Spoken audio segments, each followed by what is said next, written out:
I'll be honest, I am among the least handy people in the world. Can't fix a thing. I wish I could, though, because things break down all the time.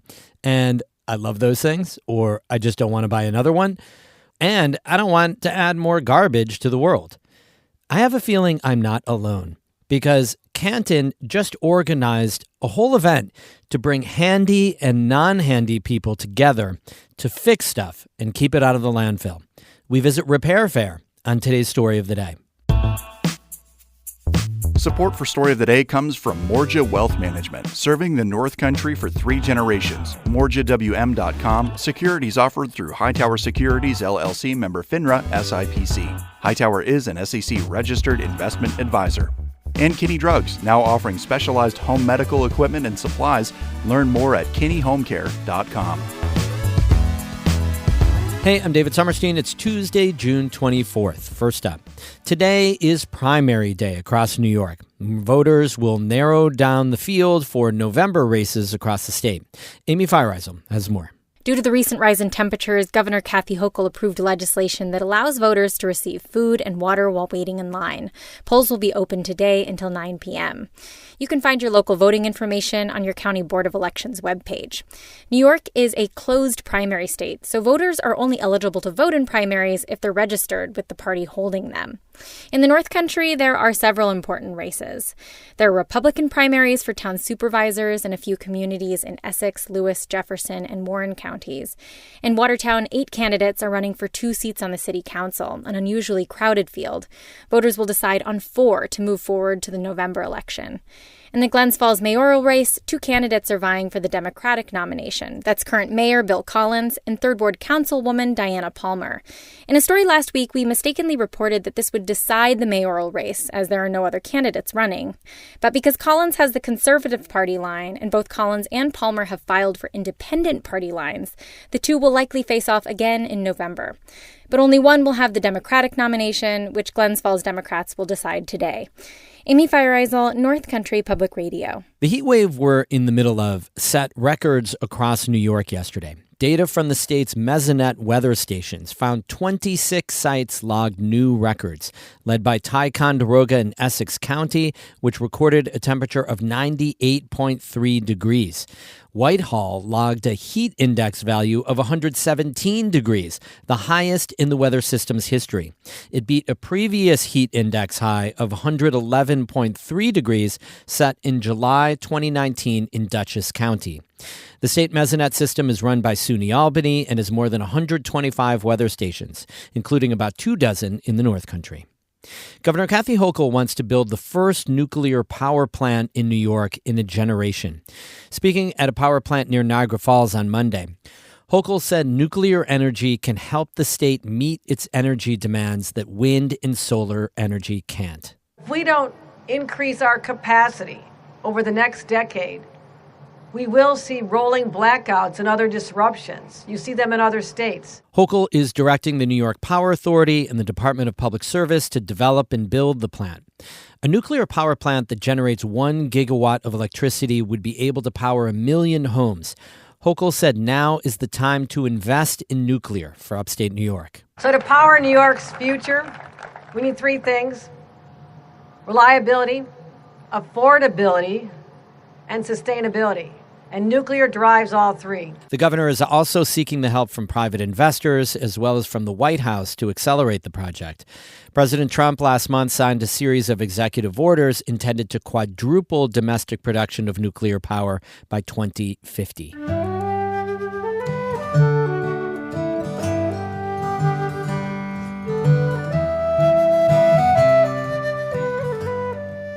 How many things around your home are in an in-between stage? Not quite broken enough to end up in the trash, but not exactly functional anymore.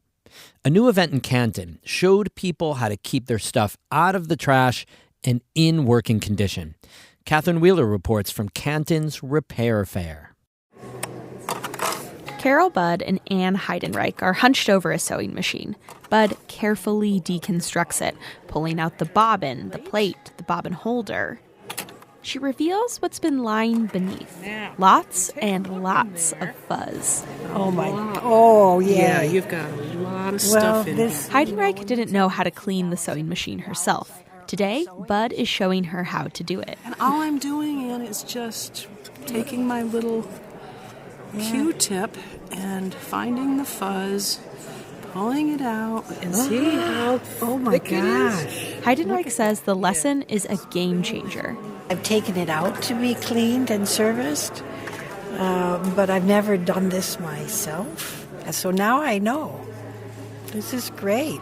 This is exactly what's supposed to happen here at Canton's first ever repair fair. People learning how to make small fixes and repairs to their belongings.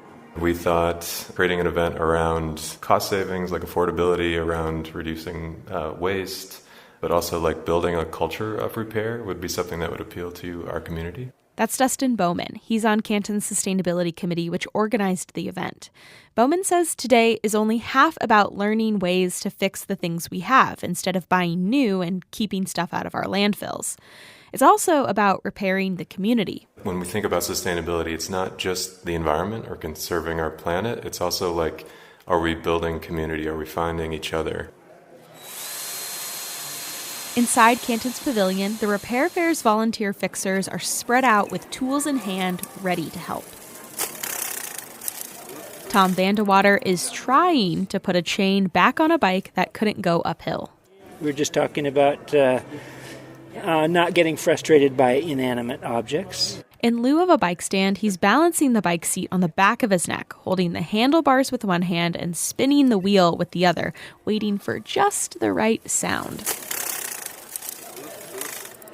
It's troubleshooting, and it's fun to figure out how things work and how to fix things, and sometimes, most of the time, it's a pretty simple fix. Other times when you don't know what's wrong, you start in as Sherlock Holmes, the detective, and then you have to become a Thomas Edison to come up with a fix. Dave Sanford is stationed as a general fixer at the repair fair.